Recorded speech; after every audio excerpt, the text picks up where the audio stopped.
La doctora María de la Luz Carrega Lamadrid es una distinguida investigadora, historiadora, y durante muchos años se ha dedicado a investigar sobre el establecimiento del ferrocarril. El día de hoy está con nosotros para platicar un poco sobre esta investigación que le ha llevado varios años de su vida. Doctora Carrega, muy buenos días. Buenos días. Quisiera yo preguntarle si nos pudiera usted platicar un poco sobre el establecimiento del ferrocarril en San Luis Potosí. Bueno, San Luis es un lugar privilegiado para el ferrocarril. La primera línea se inauguró en 1888 bajo el gobierno de Carlos Díez Gutiérrez, aquí en el estado, y la presidencia de Porfirio Díaz. Fue la línea del Ferrocarril Nacional Mexicano que partió de la Ciudad de México para llegar a Laredo. Y en 1890, 2 años después, se inaugura la segunda línea que entronca, el inicio es en el entronque con la línea del Central que ya funcionaba hacia Piedras Negras, que va de Aguascalientes hacia Tampico, pasando obviamente por San Luis y cumpliendo los sueños de muchos potosinos de poderse comunicar con el Golfo de México. En el caso de San Luis específicamente, las líneas no atravesaron tierras de comunidades indígenas, entonces no hubo problemas para tierras. Atravesaron básicamente tierras de haciendas. Los hacendados pues muy felices porque ya iban a tener este medio de transporte en sus propiedades, donaron la tierra para el trazo y la colocación de los rieles y de los durmientes. ¿Cuáles fueron las estaciones más importantes? Tanto en el Nacional como en el Central. Bueno, aquí hago un comentario. El nombre de estación se refiere no necesariamente a un inmueble, a un edificio. Estación es el lugar, el punto que está considerado en el horario del ferrocarril. Entonces hay distintos tipos de estaciones. Por ejemplo, en el caso de las haciendas, estamos hablando de estaciones bandera. Esto quiere decir que el tren no se paraba si no había una señal, una bandera, que indicara que había carga para subir. Hablando de los edificios, pues las más importantes fueron evidentemente las de la ciudad de San Luis, las que todavía se conservan, la estación de pasajeros y la estación de carga a un costado de la Alameda, y la estación en donde estamos ahorita, que originalmente aquí se estableció la estación del Ferrocarril Central Mexicano. Actualmente hay otra estación construida en los años 40. Tenemos también la estación de Huatley, que es considerada también monumento histórico, y a lo largo de las vías vamos a encontrar varias estaciones pues en las principales cabeceras municipales del estado. ¿Y por qué Cárdenas es un centro, se le reconoce como un centro ferrocarrilero muy importante? Bueno, Cárdenas tuvo la ventaja de, originalmente los talleres del Central Mexicano estaban previstos para ubicarse en Rayón.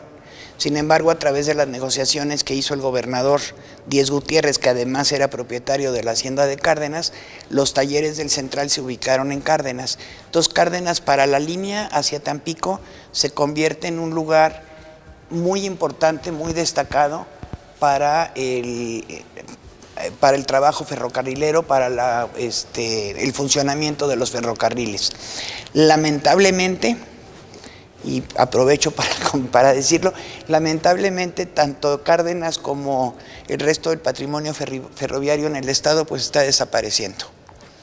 ¿Y hay alguna manera de conservar este patrimonio ferrocarrilero? Sí, hicimos un trabajo con la arquitecta Begoña Garay y el arquitecto Jesús Narváez de Lina, donde recorrimos todas las estaciones del estado y encontramos que algunas la propia comunidad se ha apropiado de ellas en vías de conservarla. En algunas hay escuelas, en otras hay, incluso en una encontramos que era un espacio para culto, en otras son familias. Sí hay forma, y además son espacios que pueden utilizarse con muchos fines diversos. Bueno, pero también las vías del ferrocarril están desapareciendo. ¿Por qué? En algunos tramos, en el caso de las estaciones, lo que sucede es que las concesiones que se dieron bajo el gobierno del presidente Zedillo incluyeron no solamente la vía, sino también las estaciones. La empresa que funciona ahorita, que tiene la concesión, no tiene interés en las estaciones porque se dedica únicamente a la carga. Y en el caso de los rieles, lo que ha sucedido es que algunos ramales pequeños, bueno, a veces no tan pequeños, quedaron en desuso. Hay quienes han levantado los rieles para venderlos como fierro viejo y bueno, esto está desapareciendo. Pero hay un proyecto que se originó en España, que ya en algunas partes de México se ha implementado, que se conoce como vías verdes. Estos trayectos que ahora se están convirtiendo en rutas para excursiones, para andar en bicicleta, para paseos y demás. No es el caso de San Luis todavía, pero ahí hay una opción para estos trayectos. Muy bien. Oye, doctora, ¿y qué nos puede decir sobre el gremio de los ferrocarrileros? Yo al gremio de los ferrocarrileros les tengo mucho respeto y admiración porque me refiero básicamente a los jubilados, es gente ya mayor, y mi admiración viene por el cariño que sienten por el ferrocarril, la añoranza y la nostalgia que tienen presente, y es una comunidad, o sea, es un gremio muy unido con una identidad muy, muy fuerte. De hecho, los jubilados se siguen reuniendo por lo menos una vez a la semana y a platicar sus anécdotas, y ahí hay una fuente de información, una experiencia valiosísima que podría también recuperarse. Bueno, ya por último, le agradezco muchísimo su tiempo, pero quisiera que nos dijera así, ¿cuáles son los impactos del ferrocarril en la vida de San Luis? Bueno, lo primero es la parte urbana. Impactó de manera interesante, de manera importante. Por ejemplo, cuando se establecieron las estaciones a los costados de la Alameda se convirtió en la puerta de entrada para la ciudad de San Luis.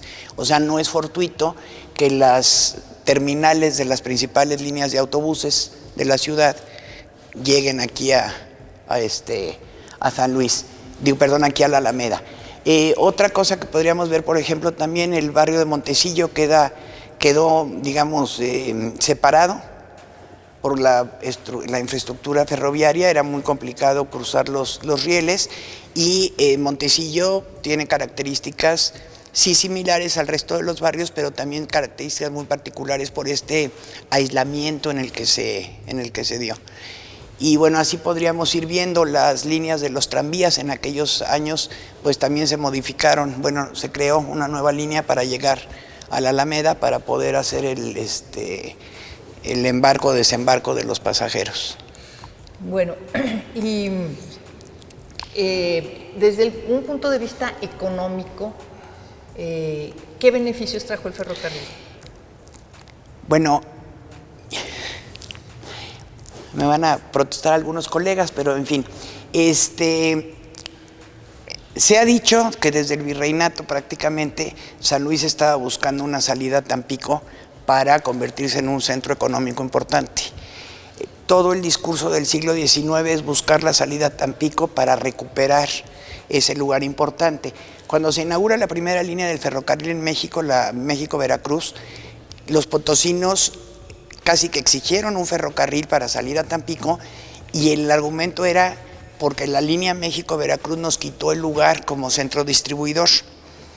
Finalmente se inaugura el ferrocarril, San Luis cuenta con las dos líneas más importantes del Porfiriato, y yo me encontré un año después de la inauguración de la línea del Central Mexicano, que es la que va a Tampico, un documento donde el Central está pidiendo modificar el trazo para rodear la ciudad de San Luis, porque no le conviene llegar a la ciudad, pierde mucho tiempo y no hay carga suficiente.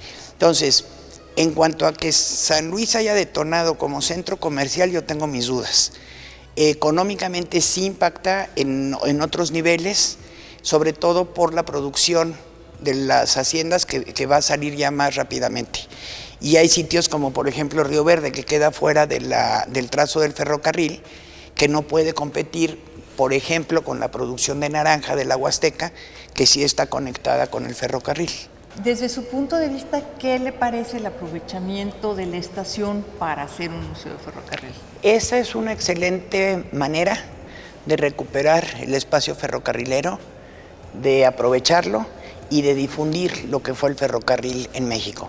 Se dice mucho que ya no hay ferrocarril. No, sí hay ferrocarril.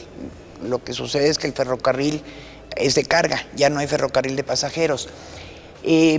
A través del museo, por ejemplo, los niños y los jóvenes podrían darse cuenta de este medio de transporte tan importante, de cómo funciona, cuál fue su importancia, al mismo tiempo que el espacio que servía para albergar pues, a los miles de pasajeros que salían y entraban de la ciudad.